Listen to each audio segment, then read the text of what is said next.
Missing your cruise ship sounds like something that only happens to careless travelers, but it happens to experienced cruisers more often than you think. Today we're sharing real situations we've personally lived through, including the one time I genuinely thought we were about to miss the cruise ship traveling with Erika and the kids. And stick around until the end because we'll also share the most important tips we personally use to avoid missing the ship.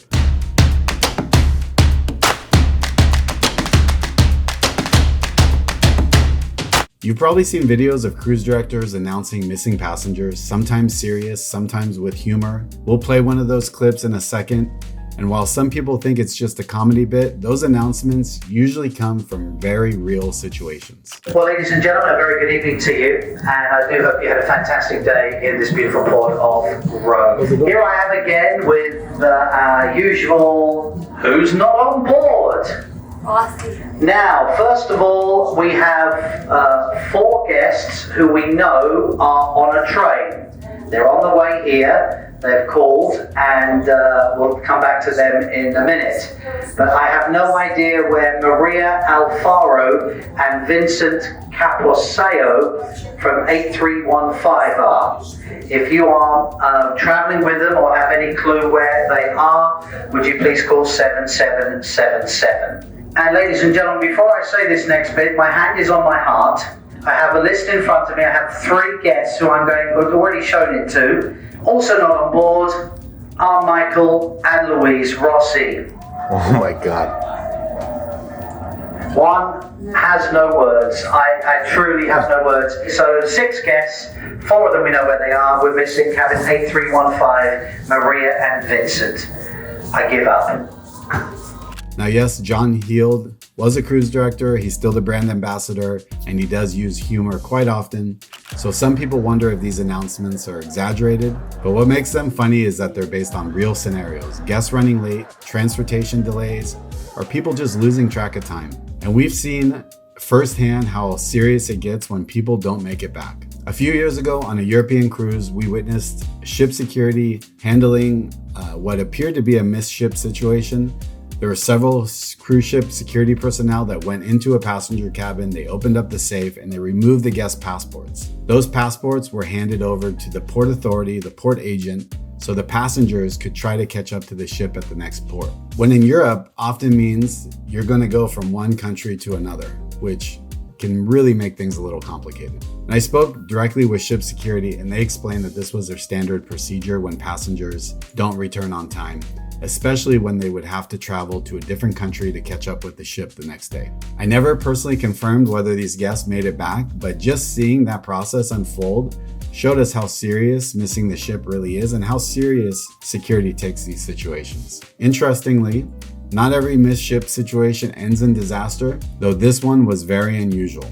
So when Erika and I got engaged, we had a 5-day cruise from Long Beach to Ensenada and Catalina. And at the time, Erika was still a resident of Mexico, and we didn't have the I-94 paperwork that she needed to board the ship. Our bags were already on the ship, but we were denied boarding in Long Beach. They told me if we had the I-94, we could board in Ensenada. So we went back to the border, we got the I-94, and we took a bus to Ensenada the next day before the ship arrived. We enjoyed Ensenada while everybody on the ship was having a sea day. We stayed the night in Ensenada, and the next morning, while everyone was disembarking to explore Ensenada, we boarded the ship. It was great. We had the entire ship to ourselves, and we took advantage of everything the ship had to offer. Our bags were already in our cabin. Cruise ship security told us they were expecting us. It was a very unusual situation, but it ended up working out. And it's a great reminder that traveling doesn't always go smoothly. Quick reminder, if cruising is new to you and you want honest advice without the fluff, hit the subscribe button. It really helps the channel and it tells YouTube this kind of content is useful. So on one of our recent cruises in Spain, we stopped in Barcelona, a city we've visited several times, but this day was a little bit different. It was a Sunday, and when it was time to start heading back to the ship, Uber just kept searching and searching and searching for a driver, while taxis were nowhere to be found. I was with Erika and the kids, and I remember thinking this might be the first time we actually miss a cruise ship. Even though the ship looked close in the distance, I remember Google Maps telling me it was more than an hour walk back to the ship.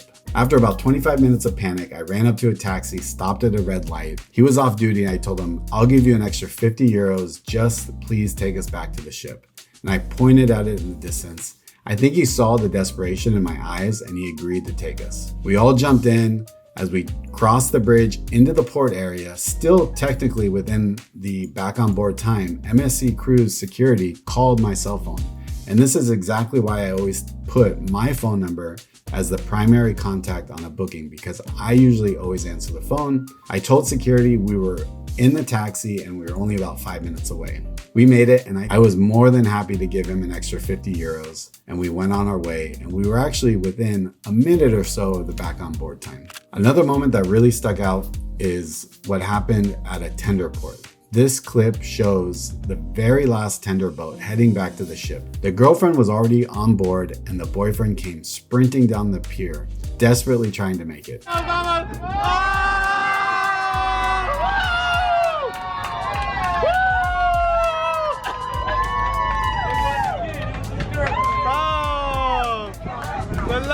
lovers.